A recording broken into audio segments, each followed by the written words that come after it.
What is up, you guys? This is Mini Superheroes Today, and today we'll be taking a look at the Red Sorceress custom minifigure, which of course is the WandaVision finale costume, and this was made by Phoenix Customs as far as the design is concerned, but the actual build and molding and all that stuff was done by RexMiniBrick, so thanks to both of them for sending me this, and yeah, let's take a closer look at the figure.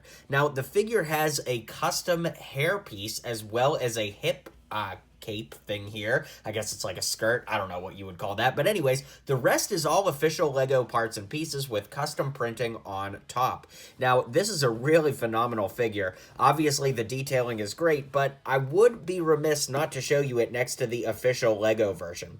Now, I'm one of the few people on the planet, well, I'm sure there's dozens of us, but I actually really like the Lego version. I know a lot of people have complained that the headpiece is molded into the hair and that you can like see the hair on the inside, but honestly, that doesn't really bother me. Now, next to the, Phoenix and Rex collaboration custom here, this is obviously a just phenomenally detailed figure. I love both. I love seeing them side by side, but I wanted to show them side by side, and let's take a look at this figure up close and in detail.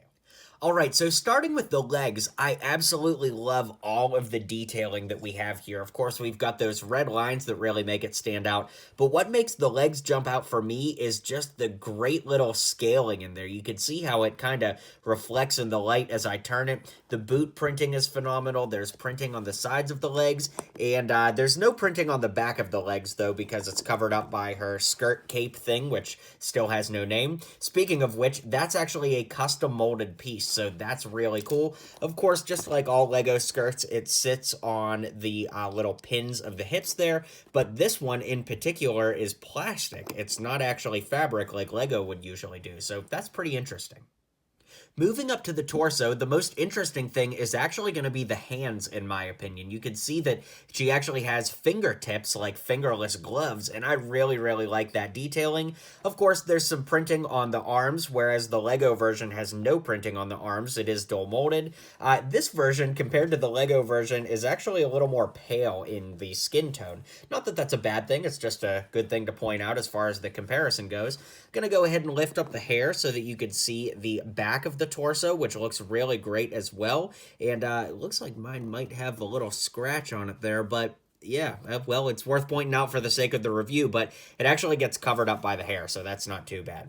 Anyways, I really love the torso printing. You can see the detail that's on there, and it just looks great. I like to move it in the light so you can see a little bit of that raised printing, but yeah, overall, great torso.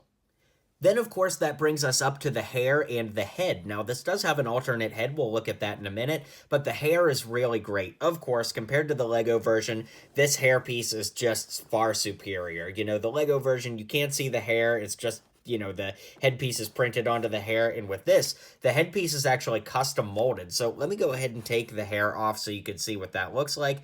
Really phenomenal. And like I said, we actually have two heads here. So she's kind of got the red eyes and concerned face, and then here she's just got that concerned face. It really does look like Elizabeth Olsen.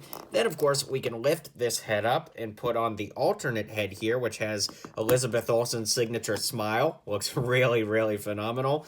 And then we also have her angry face here, which looks really good too. So I really love the detailing on the head and hair, and that's phenomenal. So let's round this out so I can give you my final thoughts. Alright guys, well thanks for hanging out with me. Drop a comment below and let me know what you think of this figure compared to the official Lego version. I really like both. I understand that some people are going to want to just do the Lego. I understand that some people are going to want the custom, but in any case, be sure to follow Phoenix Customs and RexMiniBrick over on Instagram so you don't miss any future releases from them.